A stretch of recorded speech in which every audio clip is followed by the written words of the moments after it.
Ser podcast.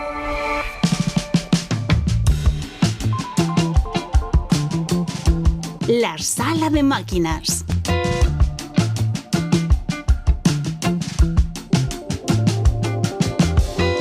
Este mes de agosto, en esta sala de máquinas, vamos a dedicar 4 buenos ratos a hablar de cosas que usamos y que manejamos cada día, de las que increíblemente no tenemos ni idea de cómo funcionan, y me incluyo yo mismo. Pero claro, yo digo cómo funcionan cosas porque hay algunos de ustedes a los que si yo les digo vamos a hablar de tecnología dirán ¡No! ¡No hagas eso! ¡Aburrido! ¡Qué horror! Pero no, que no cunda el pánico. Hoy hablamos, por ejemplo, de qué chismes lleva dentro un coche y esos chismes que empiezan a funcionar silenciosamente en nuestro vehículo nada más arrancar, o incluso antes de arrancar, como le pasa a los asientos calefactables, que ya les digo que lo mejor es no utilizarlos en agosto. ¿Se acuerdan además de un anuncio de televisión donde salía un Elvis Presley así moviéndose en el salpicadero de un coche que tenía esta canción, este King of the Road, este rey de la carretera? Pues para que se pongan en situación, que por cierto es mentira porque no era de Elvis Presley.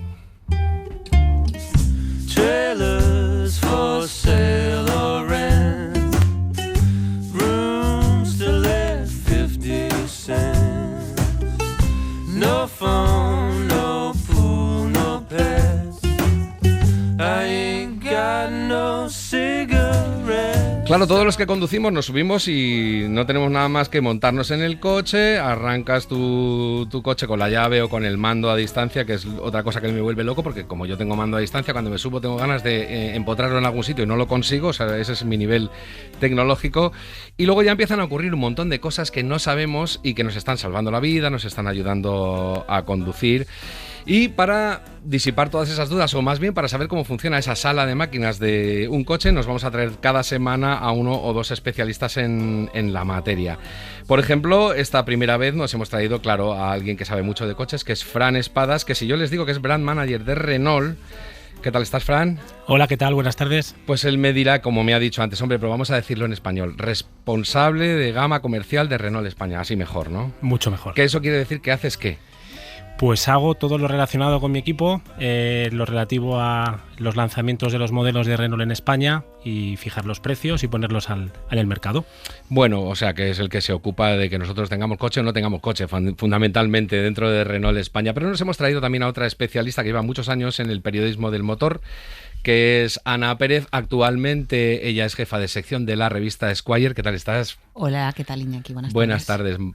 Y digo que eso es lo que es ahora, porque ella ha trabajado en las revistas Car and Driver, ha estado también en la revista Q, no solamente haciendo divulgación sobre motor, sino divulgación científica y tecnológica.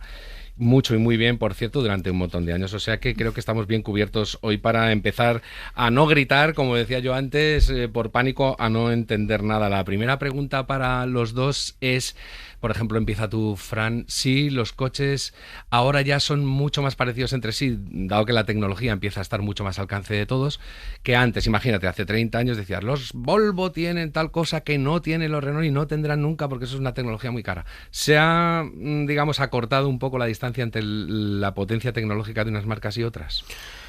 Definitivamente sí. En primer lugar porque la legislación europea en este sentido pues obliga a que los coches cada vez sean más seguros, y eso hace que tengan que cumplir con una serie de parámetros en cuanto a materia de seguridad, no solamente para los conductores sino también para todo el entorno, como son los peatones, y integrar los coches en las ciudades, para que, insisto, todos los coches cumplan con unos criterios a nivel de seguridad. Por lo tanto, sí, digamos un poco el espacio que podía haber antes entre las marcas se acorta principalmente pues por temas de legislación, y a partir de ahí pues la inversión que hace cada marca y cada fabricante en función de lo que cree que va a pasar en el mercado, pues hace que tengas también pues diferentes alternativas encima de la mesa cuando vas a comprar un coche. Ana, a ti que llevas tantos años en el periodismo del motor, analizando los coches que van saliendo al mercado, dime algún ejemplo que se te ocurra que digas, hace 20 años realmente esto solo lo tenían los coches muy caros y ahora lo tiene casi todos los coches. Pues por ejemplo los sistemas de seguridad que decía, pues cuando empezaron los sistemas de seguridad, los ESP y todo eso. Un momento, los ESP, cuéntanos que sí, si no la gente grita. Bueno, los sistemas que evitaban, por ejemplo, pues que el coche diera vueltas cuando se encontraba con un poco de aceite en la carretera o cuando había aquaplaning, ¿no? Ese tipo de cosas, ¿no? Pues controlaban la tracción de las ruedas. Las ruedas, eso es. Entonces, ese tipo de sistemas empezaron estando solo en los coches de alta gama y había muchos coches de andar por casa que no lo tenían, pero con el tiempo pues todo eso se ha cortado muchísimo, sobre todo en temas de seguridad, como dice Fran. A veces no distinguimos cuando se nos enciende un piloto en el coche que nos está avisando de que está ocurriendo algo bueno, por ejemplo cuando entra el ESP o esto de cuando frenas fuerte, ¿cómo se llama eso? Frenas y hace como una metralleta de frenazos. ABS. El ABS, fíjate, eso ya tiene un montón de años y yo no me lo sé. Y a veces no sabemos distinguir muy bien si nos están hablando de una avería o si nos están hablando de que simplemente tranquilo, que está funcionando un sistema nuevo. ¿Cómo se regula eso para que tú no metas en una alerta a un conductor cuando realmente no le hacía falta saber gran cosa y no había motivo de preocupación? Pues mira, esta pregunta además me la hicieron hace unas semanas mis hijos, Nico y Hugo, que tienen 9 y 5 años, y es muy sencillo, tienes el código del semáforo para no fallar. Color rojo, bueno, si te salta un color rojo algún testigo, es muy sencillo, detén el coche inmediatamente. Ese coche no debe seguir circulando, evidentemente tomando las medidas de seguridad oportunas. Tienes que detener el coche porque tienes en riesgo algún elemento fundamental del coche como es el motor. Estos testigos, pues los más habituales, pues es te sube la temperatura, tienes un problema a lo mejor con la batería o directamente puedes tener incluso un problema con el sistema de frenado. Vamos a ver si todas esas cosas que tú cuentas los tenía este coche. Para comprobar la diferencia entre la tracción trasera y delantera, le sugerimos que empuje una caja de cerillas. Verá cómo le resulta difícil mantener la dirección.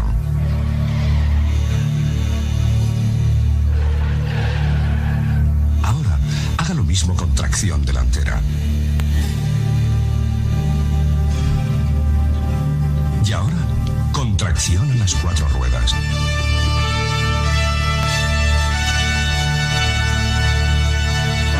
Claro, es que hay tecnologías que cambian un montón porque en realidad yo creo recordar, fíjate, eso lo digo como usuario desconocedor, que antes lo de las 4 ruedas, la tracción a las 4 ruedas era como, ¡hala, te has comprado un cochazo mortal! Y ahora eso no se usa casi nada, ¿no, Ana?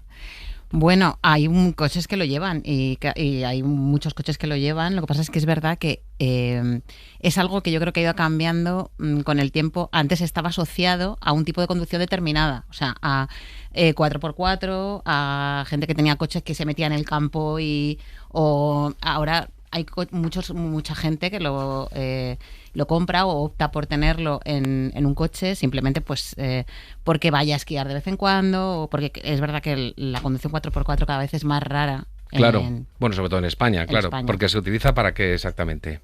¿El 4x4 para qué nos sirve con respecto a tener un coche con tracción en 2 ruedas? ¿No? Como bien decía Ana, al final es que el coche tenga normalmente una tracción 2 ruedas, es que el coche, por así decirlo, 2 ruedas son las que hacen el trabajo y 2 ruedas van arrastradas, con lo cual el 50% de las ruedas no te están ayudando en una situación de emergencia. Y con las 4 ruedas, con el 4x4, tienes ese efecto en el 100% del coche. Oye, pero a mí me alucina porque creo que hay coches que ellos mismos deciden cuándo le va a hacer falta usar 4 ruedas y cuándo 2, ¿no? ¿O yo me estoy equivocando? Bueno, a día de hoy los coches, nosotros en Renault, antes cuando yo entré a trabajar aquí hace 20 años, fabricábamos coches y éramos una empresa que fabricaba coches, ahora somos una empresa tecnológica que fabrica coches. Esto quiere decir que efectivamente la tecnología y todos los sistemas electrónicos están muy presentes y son capaces de decidir no solamente cuándo saltan estos sistemas de 4x4, sino prácticamente son capaces de decidir por ti exactamente lo que tú quieras. Vale, dime más cosas que el coche decide por nosotros y lo hace sin ponernos un piloto ni decirnos nada, pero que nos está facilitando la conducción. Cosas muy rápidas que puedo usar yo ahora si me subo y ando a 30 por hora por la Gran Vía aquí al lado de la SER. Si te dejo mi R5, por ejemplo, para dar una vuelta por aquí por la Gran Vía, sí. Pues vas a notar muchas cosas. En primer lugar, tienes alertas de cambio de carril, es decir, en el momento en el que tú no pones el intermitente, que el intermitente aprovecho para decir que están diseñados en los coches para usarse. Sí, es asombroso, pero... Tienen muchos ciclos y cuestan mucho dinero, por lo tanto, animo a la gente a que los use. Para estos casos en los cuales o bien no lo pones o tienes un problema porque tienes que dar un volantazo, el coche te hace una señal para que tú decidas si cambias de carril sin haber puesto el intermitente porque tienes un problema. Pero ahí hay algunos que te fuerzan un poquito el volante, como diciendo, te estás saliendo. Pero yo lo que quiero saber no solamente que eso existe, sino cómo funciona, más o menos, una cosa que yo pueda entender. Bueno, los coches ahora mismo, prácticamente en todo lo que es el contorno de los coches, llevan un montón de reguladores, calculadores, que lo que hacen es, y cámaras, que lo que hacen es ir permanentemente grabando y almacenando datos, y van grabando absolutamente todo el entorno, todo el ecosistema en el cual pues el conductor se está enfrentando, tanto en una carretera como en una ciudad. O sea que si llevas 20 años en la empresa, a lo mejor no te pilló ni siquiera la campaña de este Renault. Ya lo saben, ¿no? Acaba de aparecer el Super 5. Con todo el espíritu del 5, pero más 5 que el 5. Fíjate. Mira qué línea. Todos los elementos integrados. Y del interior y del equipamiento, ¿qué me dices? Ven, nos vamos a divertir un rato. Tú el 5 que te has traído hoy es un eléctrico, que es el único que hacéis ahora. El Renault 5 ya es eléctrico todo, ¿verdad? Toda la gama. Sí. Ana, le voy a preguntar a Ana, porque si no tú estás muy de parte del asunto y claro, vamos a quedar como que estamos haciendo publicidad. Pero Ana, si tú tuvieras que decirme el primer Renault 5, porque el Super 5 ya digo que fue una evolución como diciendo, toma, hemos mejorado el Renault 5 a lo loco, el de los 70 ya pasó a los 80, como, hemos hecho una cosa, y ya el Copa ya no te quiero decir, aquello era ya para matarse. Pero digo, Ana, igual que hacíamos esa comparación, siempre decimos, no, para mandar el primer cohete que mandamos a la Luna, la primera misión a la Luna, se utilizó mucha menos tecnología de la que había un teléfono móvil. Si tuvieras que comparar la tecnología que tenía ese Renault 5 con el que tiene ahora el que tiene Fran Espadas, que es eléctrico y que tiene todos estos sistemas, ¿qué dirías? Bueno, ¿Qué porcentaje de...? Es que es de 0 a 100. O sea, estamos hablando de que en esa época un coche, la tecnología que tenías que no tenía casi ni radio, como quien dice. Y entonces, claro, y ahora mismo... Tenías que pedir la parte, ¿no? Yo creo recordar que había que pedir. Bueno, me lo pones con radio. Seguramente, y había mucha gente que las llevaba en la guantera, así como superpuestas. Lo top de lo top. Pero realmente eso era muy complicado. Y hoy en día es que te montas en un coche y lo tiene todo lo que te puedas imaginar. O sea, es que lo que decía antes Fran, es que tú ahora mismo, por ejemplo, hay una cosa que a mí creo que es muy gráfica. O sea, los típicos golpes que nos hemos dado todos porque estás mirando a ver si viene un coche cuando te estás incorporando a una carretera y el de delante para de golpe, por ejemplo. Ese tipo de cosas no te van a pasar ya nunca con un coche nuevo, porque el coche detecta que el coche de delante ha parado y te frena. O cuando vas a dar marcha atrás. Cuando estás aparcado en baterías, marcha atrás y pasa un coche de repente sin que tú tengas forma de darte cuenta, sí, claro. y el coche se para en seco.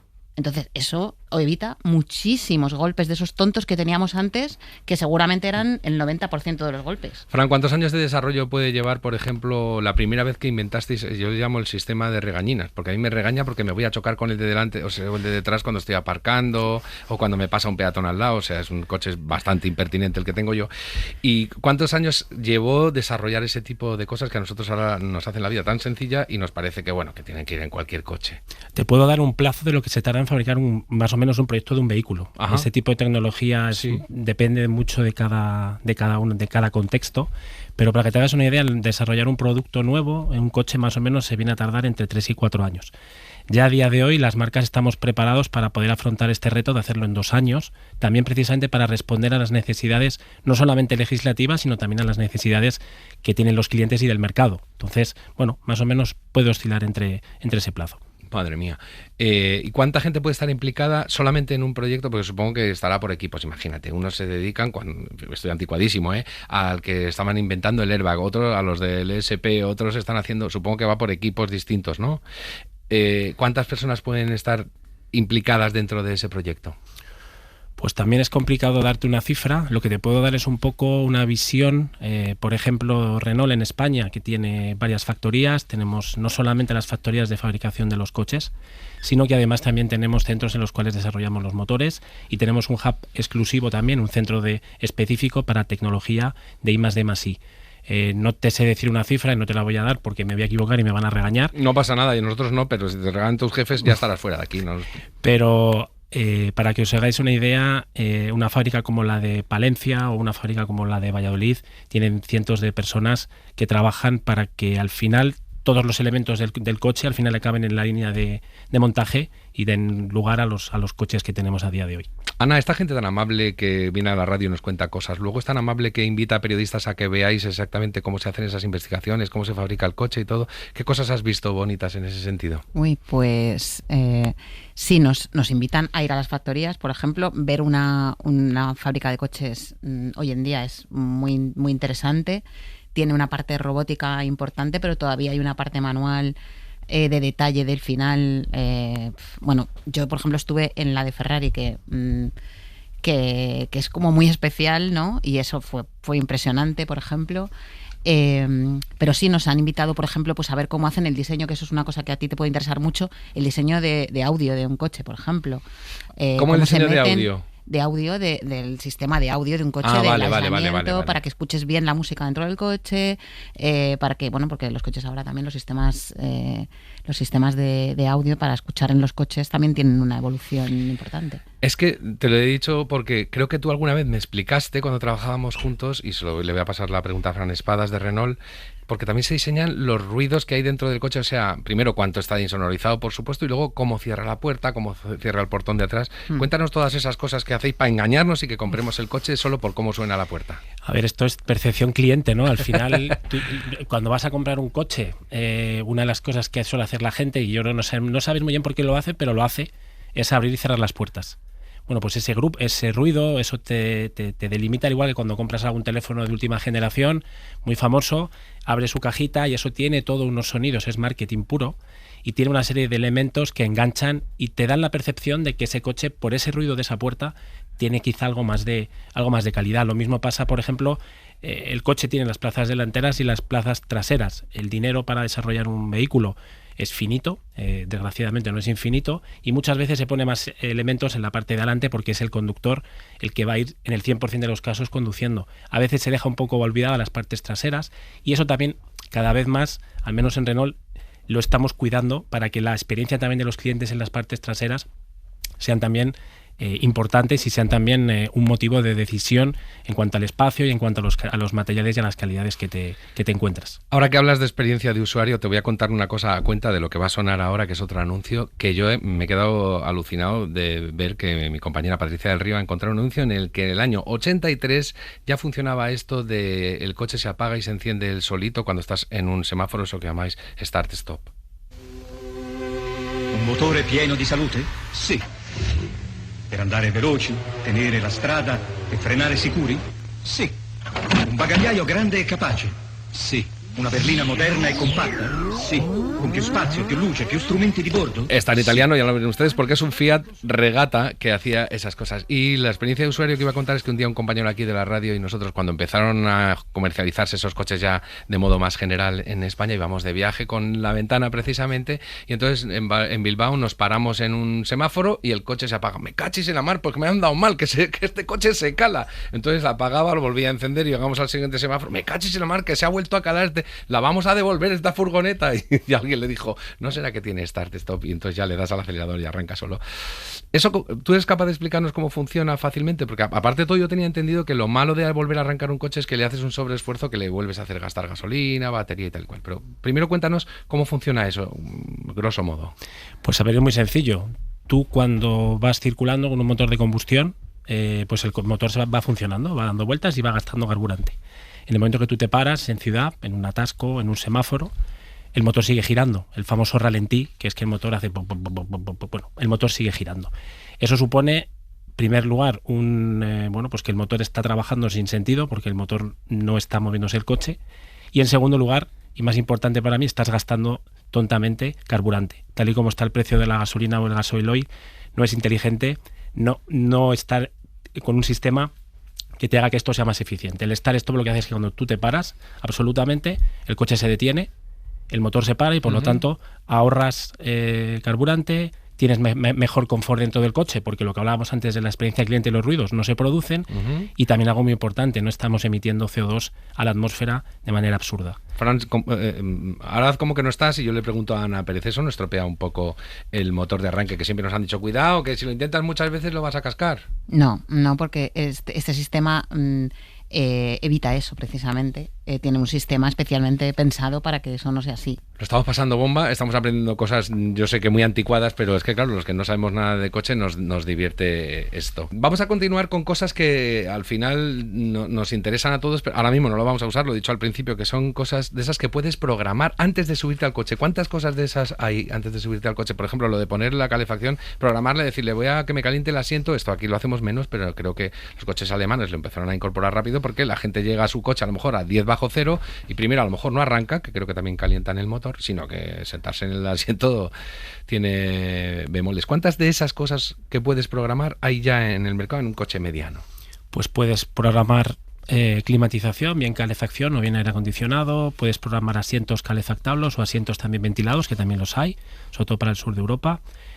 Puedes programar en los coches eléctricos también la carga de la batería para que le digas al coche cuándo quieres que cargue, si por la mañana, por la tarde o por la noche, que suele ser pues normalmente más barato. Y en definitiva todo lo que tiene que ver con el confort y el preacondicionamiento para que cuando llegas al coche pues tú tengas una buena experiencia y en segundo lugar el coche también esté lo más preparado posible para arrancar la marcha. Vamos con una última cosa que nos sugiere esta canción. Esta es Cristina y los Subterráneos, con aquella canción que decía Dile a papá. Dile a papá que me voy de la ciudad. Dile a los chicos que no volveré más. Voy en un coche que roba de noche a un tipo listo que va a ligar. Es una Spider con 2 asientos, coge 200 sin apretar. Dile a papá. Típica escena de quinceañeros subidos a un coche o jovencitos, porque claro, los quinceañeros no pueden conducir, pero con 18 ya sí. Y yo os pregunto, ¿hay muchas cosas que estén pensadas precisamente para el modo de conducir o para los peligros que puede tener conducir cuando uno es muy joven, muy bravo y muy todo? ¿O quiero decir, se separa si vas a sacar un coche al mercado que va a ser más para jóvenes que para mayores? ¿Tiene un tipo de tecnología más orientada a eso que otro que saques pensando que va a ser para gente de 60 años, Ana, por ejemplo? Pues no creo, la verdad es que ahora Fran dirá un poco, pero yo creo que los sistemas de seguridad que existen ya ayudan mucho a eso. O sea, por ejemplo, no hemos hablado de un sistema que llevan muchos coches ahora, por ejemplo, que te están vigilando continuamente al conductor y saben, por ejemplo, si te vas a quedar dormido, si empiezas a despistarte de alguna forma. Es verdad. Incluso te paran el coche. A mí, de hecho, me ha pasado con un coche una vez que iba conduciendo muy cansada porque salí muy pronto para hacer un viaje largo y detectó que estaba cansada y empezó a tirarme te empieza a tirar del cinturón. ¿Del cinturón de seguridad? Sí, del cinturón de seguridad y a dar señales de el conductor está cansado, cuidado, y va bajando la velocidad para que te vayas. Entonces, bueno, todo eso, por ejemplo, te puede ayudar mucho, como sabemos, en una noche un poco complicada. Un poco complicada.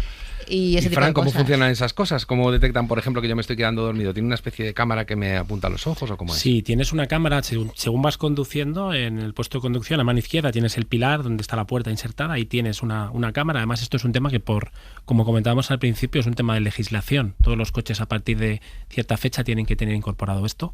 Y bueno, pues es una cámara que te va grabando y va reconociendo tus hábitos de cómo te comportas, de cuál es tu caída de ojos, de cuál es tu apertura, de cuáles muchos parámetros, que al final va haciendo, o también si apartas mucho la cabeza de la carretera, si te tocas mucho la cabeza o no, bueno, los típicos sueños, los típicos gestos que te pasa cuando te dan un poquito de somnolencia, pues las cámaras lo captan todo. Y eso supongo que está basado en una tecnología que se llama el reojo de las madres, que lo veían todo, o sea, tú estabas en el otro rincón de la casa haciendo no sé qué, que estaba mal hecho y ellas lo estaban viendo, una cosa increíble. O sea, contratáis madres para esto. Madres y suegras, sí, yo creo que tenemos aquí metido en plantilla mucha gente en las marcas. Ojalá tengan que ser padres en el futuro, querrá decir que están más pendientes de los hijos. Bueno, os agradezco mucho que hayáis estado en esta primera entrega de la sala de máquinas de La Ventana de este verano. Y nada, os emplazo a que sigáis divulgando así de bien, porque la verdad es que lo hemos pasado bien. Espero que nadie haya gritado en casa, como decía yo al principio, de puro pavor hablando de tecnología, porque hemos hablado, como hemos prometido para todo el verano, de cosas que utilizamos todos los días. ¿Con quién? Pues hemos estado hablando con Fran Espadas, que es Brand Manager, o sea, responsable de gama comercial de Renault España. Muchas gracias por haber venido a La Ventana. A ti, Iñaki. Y hemos estado también muy a gusto además con Ana Pérez, que es la jefa de sección de la revista Esquire. Lean además sus artículos no solamente de motor, sino de todo tipo, de música también, porque esta mujer es de esas que sabe hacerlo todo y todo bien. Muchas gracias, Ana. Muchas gracias. Hasta la próxima. Para no perderte ningún episodio, síguenos en la aplicación o la web de la SER, Podium Podcast o tu plataforma de audio favorita.